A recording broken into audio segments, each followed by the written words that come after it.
Hemos llamado a don Javier Jiménez Espriu para conocer su valoración de las cosas, el momento que se vive. Don Javier, buenos días y bienvenido. Muy buenos días, Carmen, muchas gracias. El momento que se vive, ¿cómo lo define usted? Como un momento muy preocupante. Yo creo que lo que se está planteando ahora es muy delicado para el futuro de México. Siento que la lista de agravios que contienen las leyes que hoy se iniciarán a aprobar en el Senado es enorme. Y me refiero a agravios contra la Constitución, contra el patrimonio nacional, contra la seguridad energética, contra la soberanía de nuestro país, contra la propiedad de la tierra, contra la preservación y el cuidado del ambiente. Y esto, desde luego, independientemente de lo que se ha estado discutiendo en su programa, los agravios a los procedimientos democráticos y a la cancelación de la división de poderes, cuando lo que debiera ser un espacio de deliberación sobre las iniciativas, que es el legislativo, se convierte en un sujeto pasivo y sumiso del Ejecutivo. Yo creo que es un momento muy delicado en donde se está jugando una buena parte del futuro de México. Don Javier Jiménez Espriu, de estos dictámenes que fueron aprobados en comisiones y que ahora van a este pleno y que después irán en la siguiente ruta legislativa, ¿qué en particular observa, qué le inquieta en específico mayormente? Les decía yo que muchas cosas, pero tal vez pudiera centrarme en algunas, porque hablo de una reforma propuesta y sostenida con engaños, con falacias, con manipulaciones, y señalaré algunas. Se dice que no se privatizará Pemex ni la Comisión Federal de Electricidad porque no se privatizan los fierros y los tornillos de las empresas, pero se están privatizando todo el sector energético al privatizar los activos más importantes, que son las reservas por una parte y el mercado eléctrico por la otra. Se dice, lo acaba de subrayar el senador Penchina en su programa hace un minuto, que los hidrocarburos son y seguirán siendo de la nación. Sin embargo, en la iniciativa que se convertirá en ley, se entregan parte importantísima de las utilidades y la producción que son parte de los hidrocarburos. Dice que no habrá concesiones, porque además lo prohíbe la Constitución aún reformada, pero se entregan con el nombre de licencias y contratos de utilidad compartida y producción compartida, se entregan y se legaliza la forma de repartir la renta petrolera, y por lo tanto se están dando concesiones que están prohibidas en la Constitución. Que no habrá expropiación de la tierra, hace un momento la llaman expropiación, ahora le llaman ocupaciones temporales o servidumbre, pero sigue siendo la sujeción a la industria petrolera, que ahora estará en manos privadas, de las cuestiones fundamentales del país. Y de la misma forma que dicen que bajarán los precios de los energéticos y que se tratará de maximizar, como dijo hace un momento el senador Penchina, la renta petrolera. Sí, es probable que se pueda maximizar, no en los términos en que ellos dicen, pero no va a ser en beneficio de la nación, porque una buena parte de la renta petrolera se entregará. Y esto está definido muy claramente en los contratos, Carmen. Los contratos y las licencias previstas en la ley de hidrocarburos y en la ley de ingresos sobre hidrocarburos no incluyen plazos máximos en las fórmulas de contraprestación, plazos máximos ni límites en el porcentaje de la renta petrolera que se les otorga. Esto es un problema porque se constituyen en concesiones prohibidas en el 27 constitucional. Pero además, la contraprestación en los contratos y las licencias parten de la obligación del Estado de reembolsar los costos que van a ser definidos por los contratistas y por nadie más. Y este es un mecanismo que se ha demostrado internacionalmente que no procede y que lo único que conduce es a precios inflados, a transferencias adicionales de renta petrolera y a elementos enormes de corrupción. Pero no debería haber, don Javier, ahí un ente supervisor de los costos, de los costos mismos. ¿No habrá? Sí, se plantea que va a haber un elemento supervisor, pero quiero que me expliquen cómo se van a supervisar los costos. En ninguna parte del mundo, y hay experiencias muy claras en el mundo de contratos semejantes, que no es posible. Nadie puede supervisar los costos si no es quien está desarrollando la exploración o la explotación de los hidrocarburos. Y por lo tanto los costos son fácilmente empleados. La renta petrolera va a ser afectada con la elevación de los costos, aunque digan lo contrario, porque son pruebas, son cuestiones documentadas en la historia petrolera del mundo. Pero además de esto, una vez que se obtengan los recursos de la explotación petrolera que hagan los privados, porque Petróleos Mexicanos va a tener asignaciones en una ronda cero que no sabemos exactamente qué le van a otorgar a Petróleos Mexicanos en la ronda cero, pero esas asignaciones van a estar sujetas a un régimen fiscal pues que es el mismo que ha tenido Pemex hasta ahora, un régimen fiscal en donde lo obliga a pagar impuestos y beneficios al Estado de más del 68%. Y además está obligado a entregar de esos recursos la cantidad necesaria para el Estado, que corresponda hasta el 4.7% del PIB. Lo que va a dejar a Pemex con sus asignaciones en condiciones verdaderamente lamentables para poder crecer. Los contratos, en cambio, no tienen ningún límite y estarán sujetos a otro régimen fiscal que es discriminatorio con respecto a Petróleos Mexicanos, que no se le fortalece como debiera ser, sino que al contrario se le debilita y se le va a mandar verdaderamente a la inanición. ¿Ese es el futuro de Pemex y de la Comisión Federal de Electricidad? Sí, ciertamente. ¿La inanición? Eso es lo que yo creo, y es lo que han dicho muchos expertos, en donde están viendo que Pemex va a desarrollar una serie de actividades en relación a las reservas que ya tiene en este momento más o menos detectadas y en operación, y las nuevas reservas y los grandes yacimientos van a ser entregados a la iniciativa privada. Y en el caso de la Comisión Federal de Electricidad, bueno, pues en el momento en que ya los privados puedan vender directamente a las grandes empresas, a los grandes consorcios electricidad, pues la Comisión se limitará pues a las viviendas y a las partes menos rentables de un mercado eléctrico que va a estar totalmente deformado, como ha sucedido en los casos anteriores, igualmente en Inglaterra que en California, por ejemplo. Pero además, para garantizar a los contratistas, se crea el Fondo Mexicano del Petróleo, que aunque se presenta como un mecanismo de ahorro a largo plazo, es en primer término un fideicomiso de garantía de pago a los contratistas.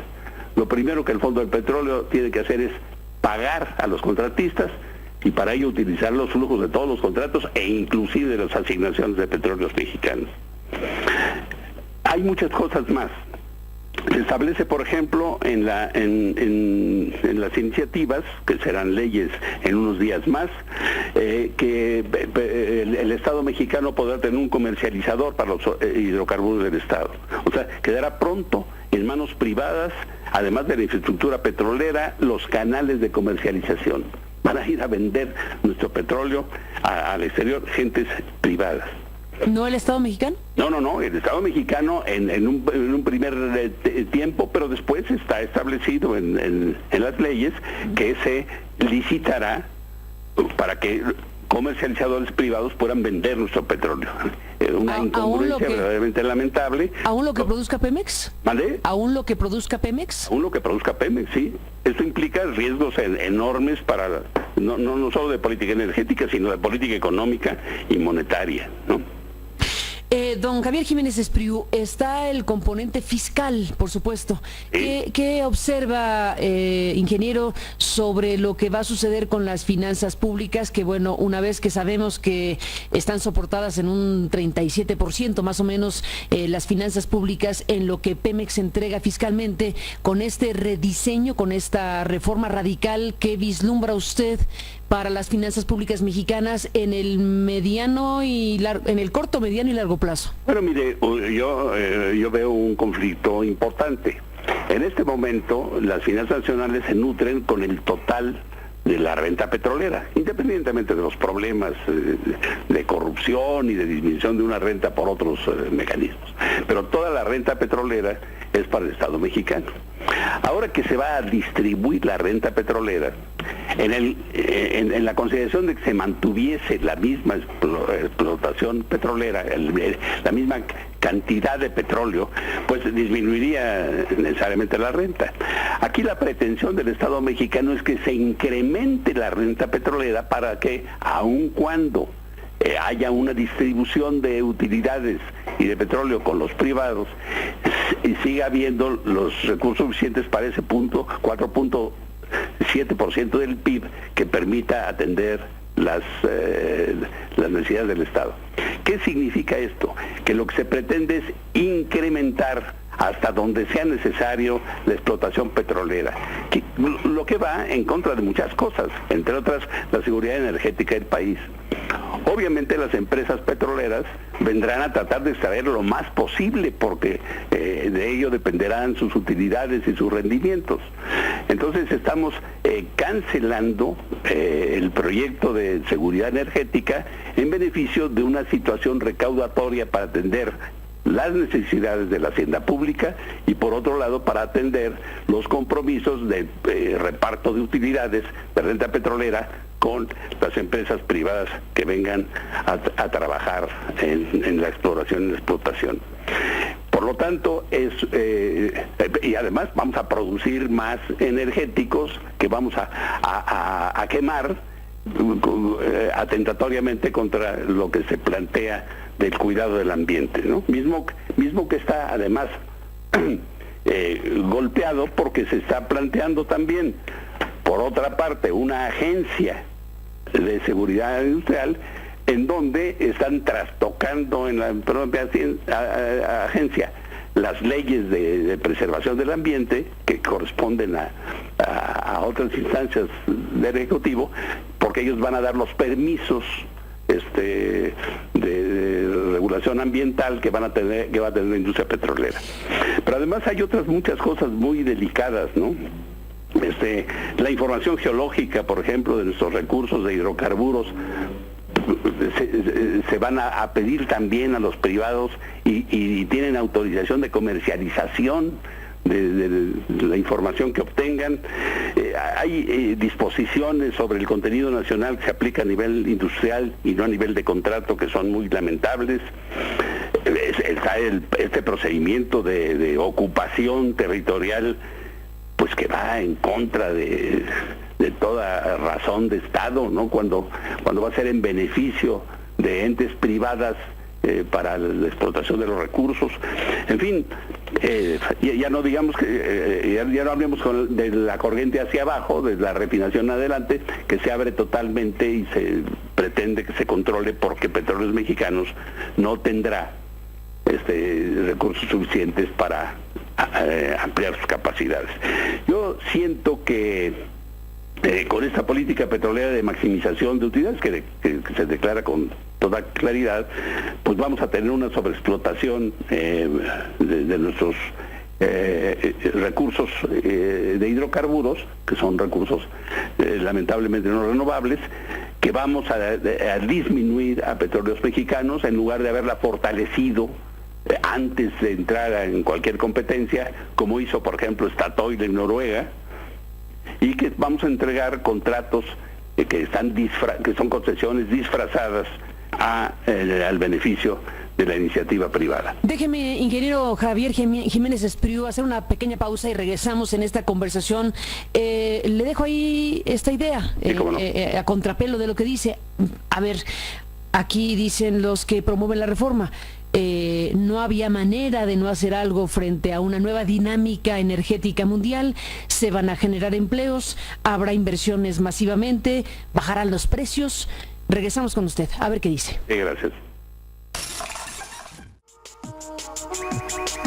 Bueno, regresamos esta mañana en esta conversación con el ingeniero Javier Jiménez Espriu. Interesante incluso ver algunas publicaciones hoy que están abonando al debate sobre el tema de la reforma y sus leyes secundarias. Vemos, por ejemplo, lo que escribe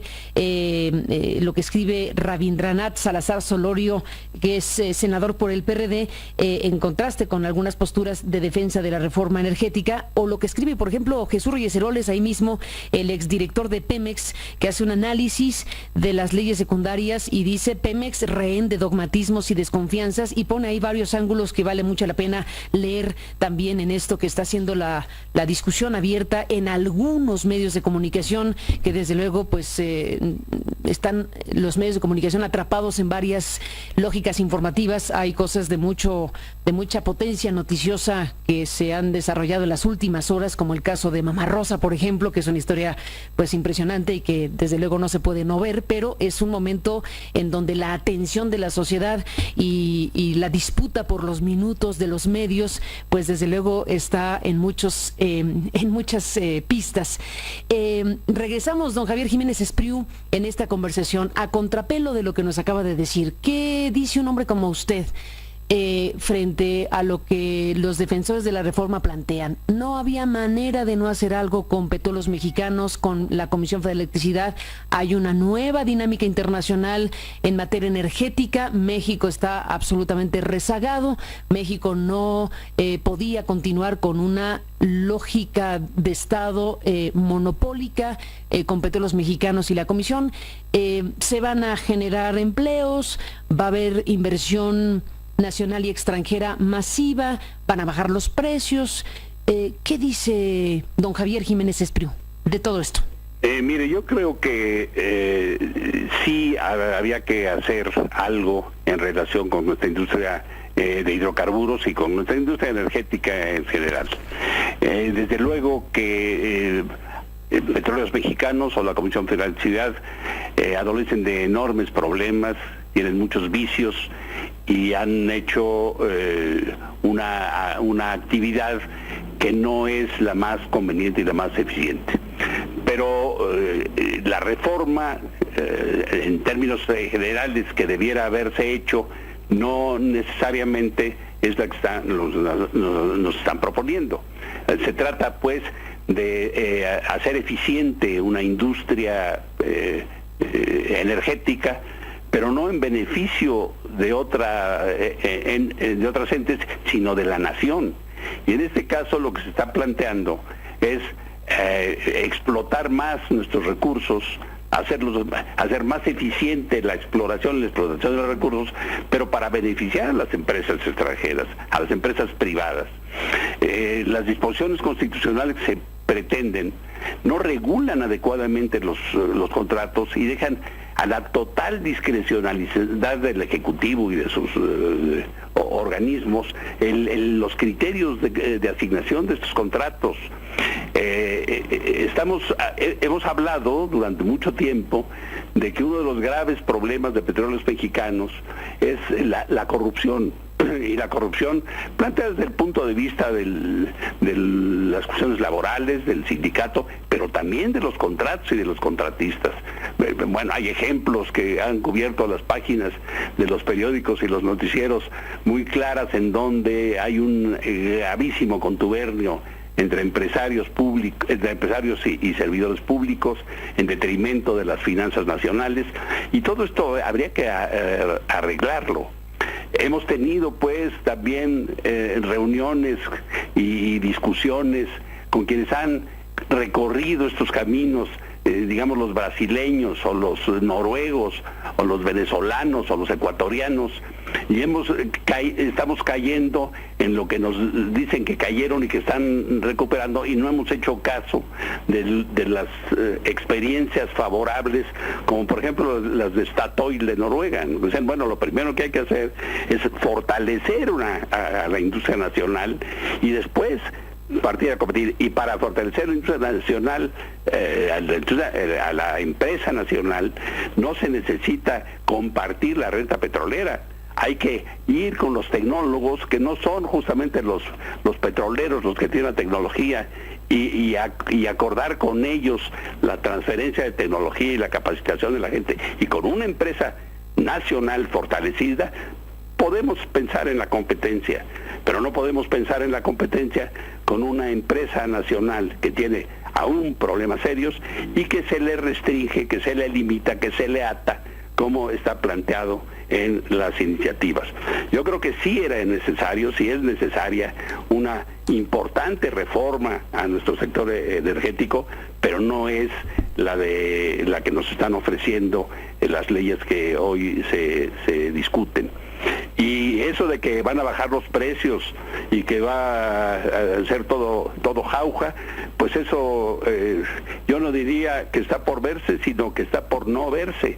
Eso no ha sucedido en ninguna parte.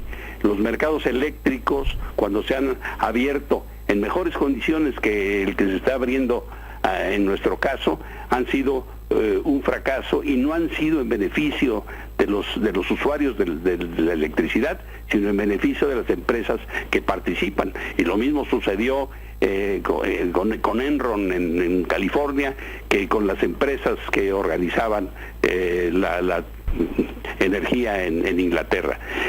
Entonces, sí, era necesaria una reforma importante, y también era necesario hacerla con la participación de quienes saben y quienes conocen este asunto, y naturalmente poner funcionarios a dirigir estas empresas que tengan el perfil adecuado para dirigir unas empresas.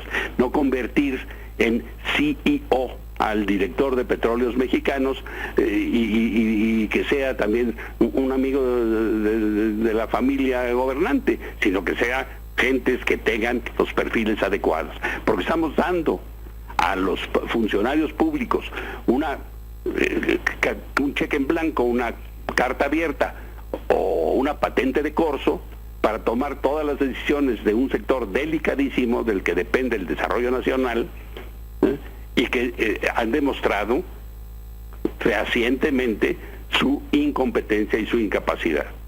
Pues don Javier Jiménez Espriu, le agradezco que nos haya tomado esta comunicación para escucharlo, para escuchar su análisis respecto a esta reforma, a las leyes secundarias que están ahora en proceso legislativo, y si me lo permite mantendremos la comunicación con usted en este proceso. Gracias por estar aquí esta mañana. Naturalmente, y le agradezco mucho la oportunidad de hablar con usted y con su auditorio. Gracias, ingeniero, y hasta la próxima. Un saludo. Un saludo al ingeniero Jiménez Espriu con esta revisión del tema.